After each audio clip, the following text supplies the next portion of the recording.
Nos nos amamos. Chapter 4.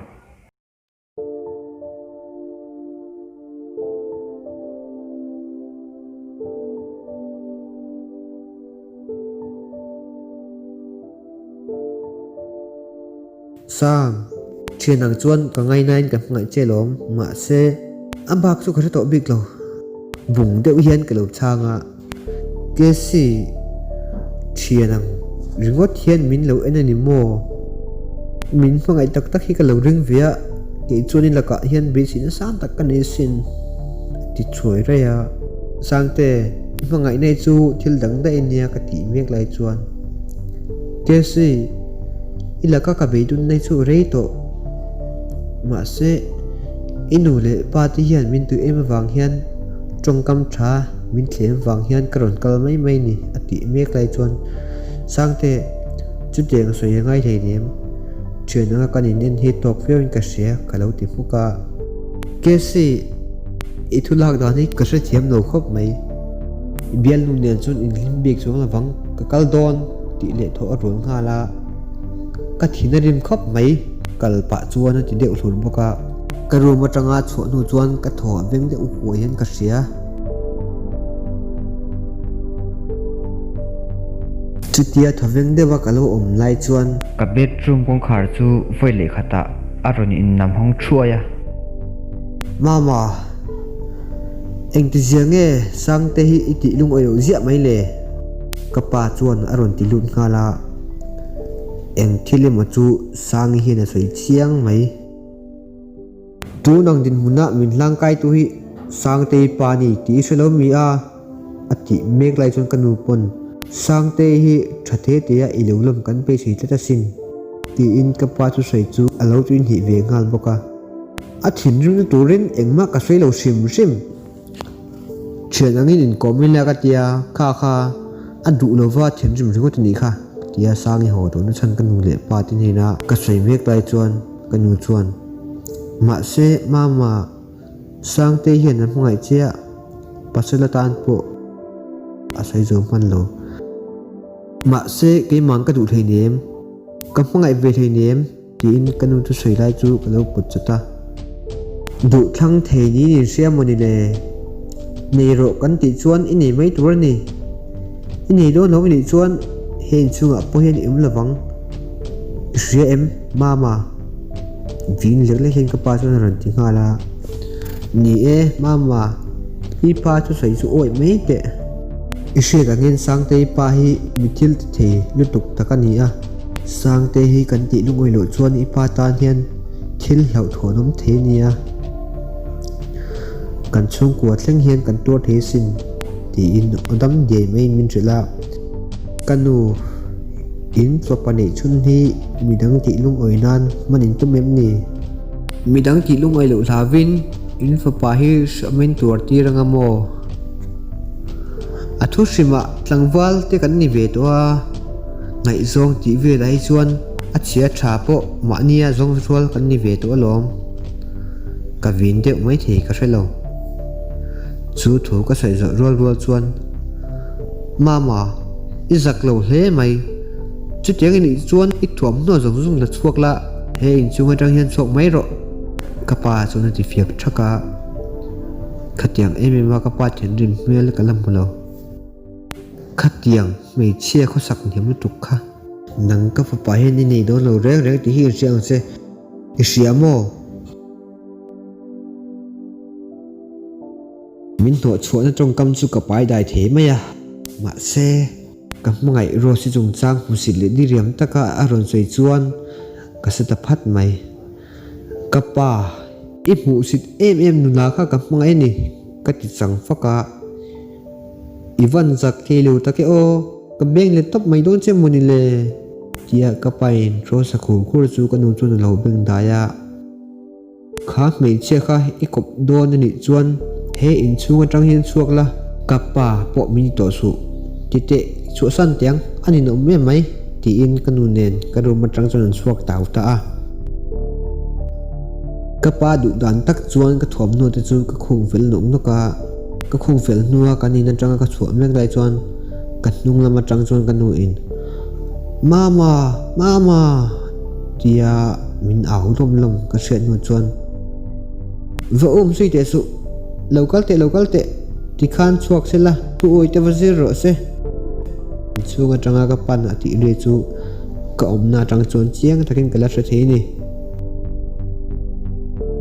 kanu le pa min sing tu ngoi tina an fa pani chun ka chunga an thil ti dan chu ngai tu in ka pan lam tur ber po hre chuang la ven bung ro khai bor tro chung chuang ka chuak mol ta pa chen pa ve na te ina kal ka tum chu alo jin bo da si wangin ro si te in lam chu pan ta zo ka kong khar ka hon rol wal chuan rose ka tinghala rosi pon bung ro khai bor tro chunga min phut mai chu makati ve le mai he ke si ti in minin te huwa khongai kal don iron lan te miala zin tu riwa ang ve tia mi zo na chu nia ka zin don ni hi sam len tu ren ti in ka changa khoya mo nai mu mi ti in ka bung ro khai bor te chu hlan tlak pa ngai that lo me chu thian min zo chun jong le a thut pa chuan ka zin na tur po ka la thelo ka pan min no chuaka ka ti chuan nge suyam je chu ipan an chuak chemu engwang nge a kamita mian chung chuna tia sangi aya nangma ka thlan zo wang chein mule zep chi ni ka she lo wangin thudik tak chu ka thil ta a ifiam thuni lo mo ke si sang te ne nian in rem ta nga in nei te po in tin to ra ka ngai sin oi lo me zitin rose zo na ron tia te ulo mai rose ka ngai na chahi kanu de pa mi pon an tidang lam thei le nem tumna chon kan ngai na chi hian se om tuar turin nok ro ta ni hi ma se poi ka ti lo ka du lo ni ai chuan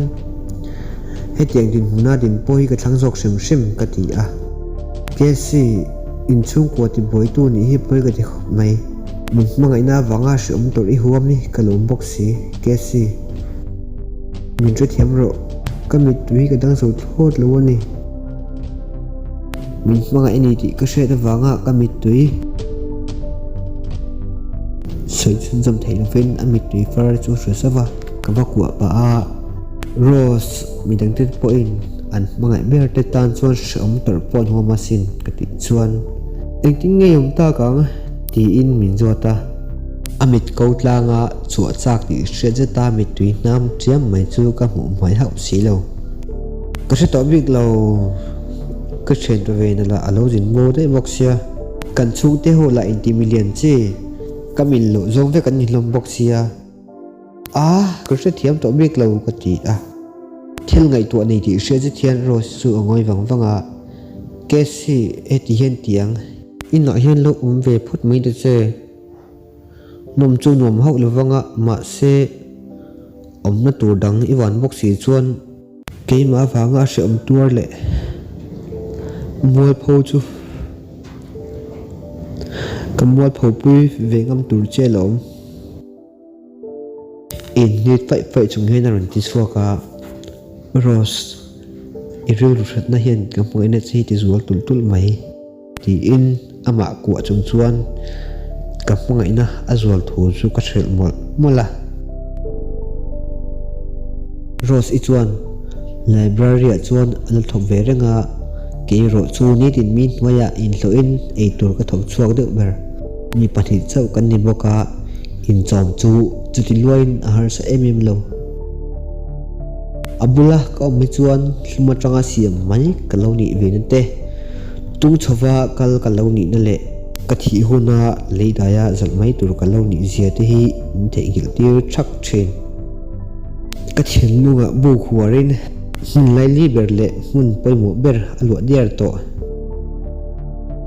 mi in kan lo hian in nei tu te hian in lo man takhata chuti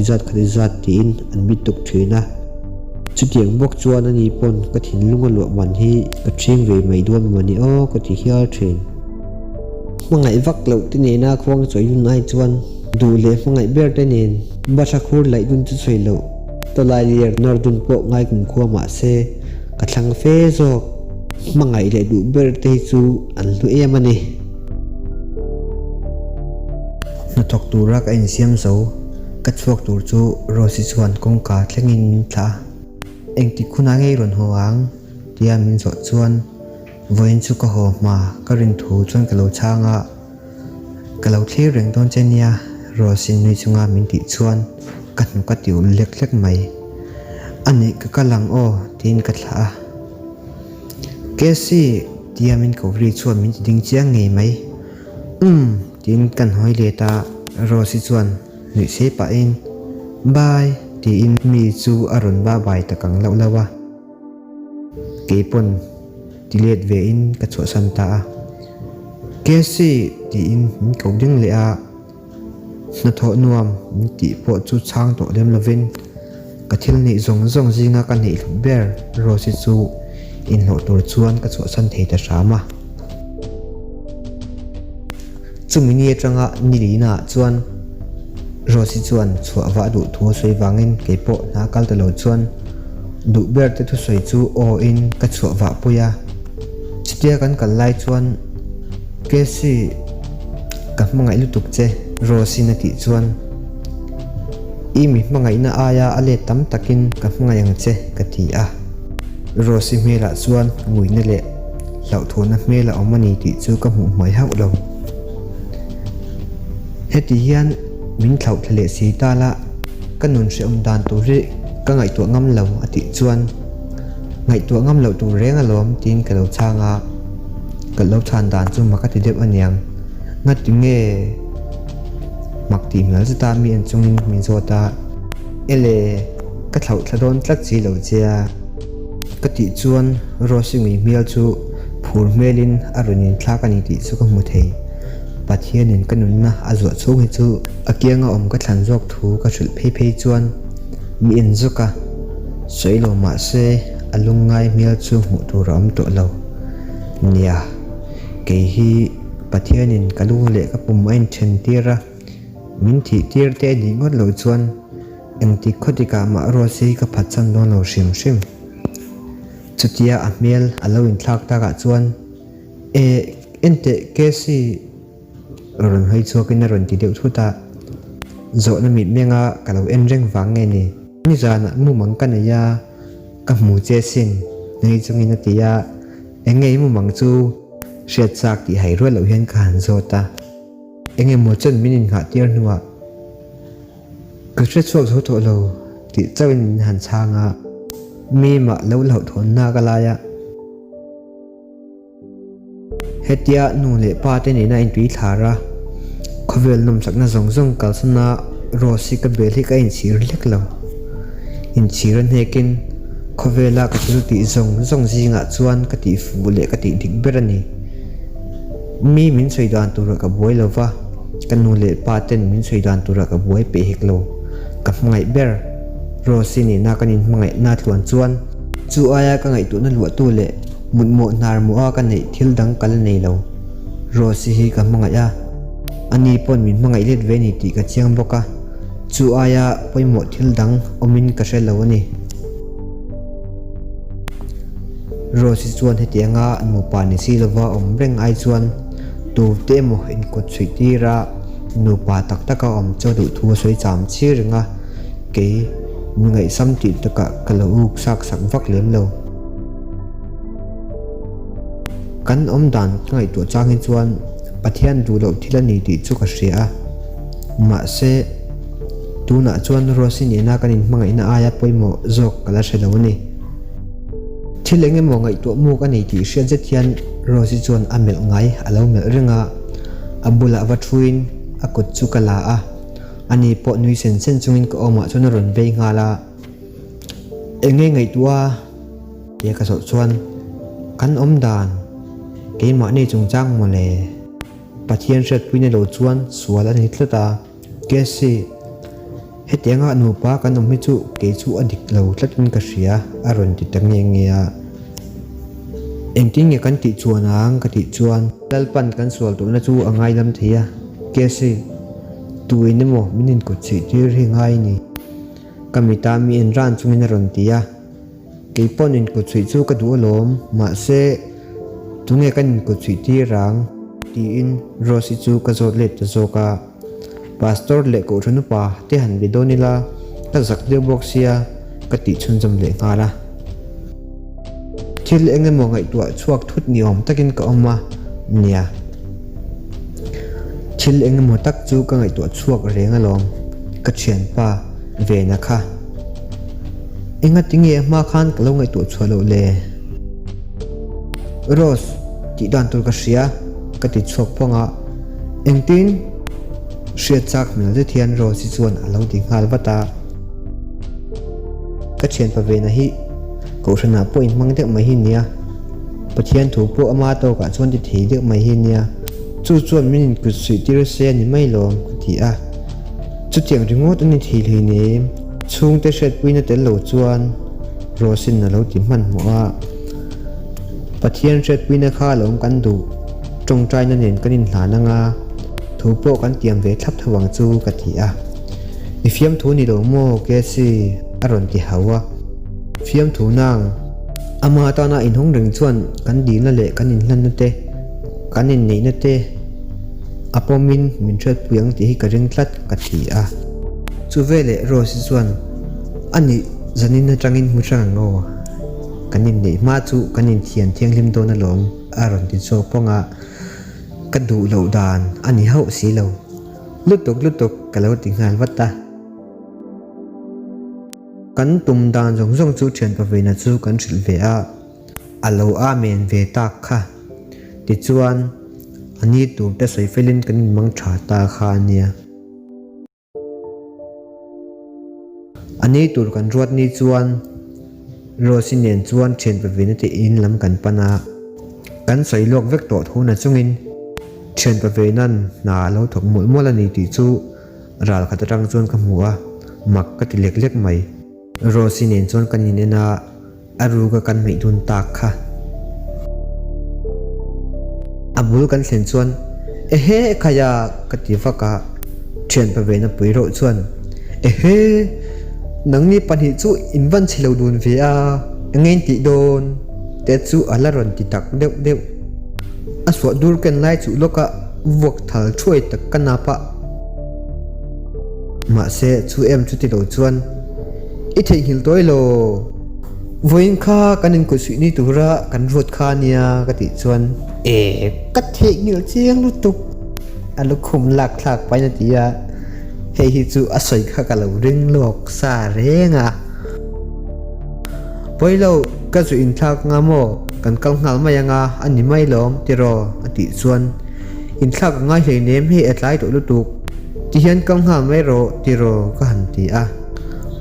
tia chan nu chuan athil ti na chu seng hoi puin in ko chui tur chuan kan kal ta thian pa ve nan min ti sak don ni mo ka ti na ka lain apatia zo ka lo ni a thian tel lo puwa ti theile theilo tur chu an zot ngal chawa apatia chuan thian te aya pathian a poimo zok thu soin thian tel lo puwa thei tur thu chu soi ngal boka ti chuan Rosie du angein thian pa ve na pate chuan min ku si tir ta ani ni kha chu Rosie dam cham mang lo chungin ka thona huna chun ka kal chana taya ka na bang ka ho chu Rosie chuan thil thalo enge mutak ato ka ni ti hai rol lovin a mel chu adang be maya ka ngai thalo chuan Rosie le lam hoi chu vapanin engti jiange Rose tin ka wazota abiang kan khoi chu amit tui alo tla hi ni a atrapani ti hai rol ani do kesi ka tur zo wang mai mai male ka pa ka ngai tua ati lai chuan amit tui tla chu ka lo hruk saka chutianga thil tangkai lawai ti boy su theingil tum tu che Rose kesi ichung te ti hian i thau thak donem ni kalam ron hoilet pain zota min du do miawa ka thla thak mai lo na ka ti chuan ma se em ti ka emo hian min thau thave mai long mo dik tak chuan ke si mi chung ko ti boi tu ni anga ka in ngai to chang chuan se ka ti thina sin trap ani zok ma to Rose thaigil tumte kal lim chuan tok kati olsam eta kan na thokho chu ni dangang pokin ka tong le bora voin chu in lo fa kan tama chu ba ka kan contractor pa son min tu sak deuh hleka ati zia khop mai tia ka thu chu Rose mel ka hanen chuan ni dangang lo ta kan ria chu le chawkala matanga ron phein thingpui aken chu min ron pia Rose imi meng kha vadik lo ve I trapani lo mo kati chuan kesi van doi nei kan chan tur ani thin bikin ka hria ati a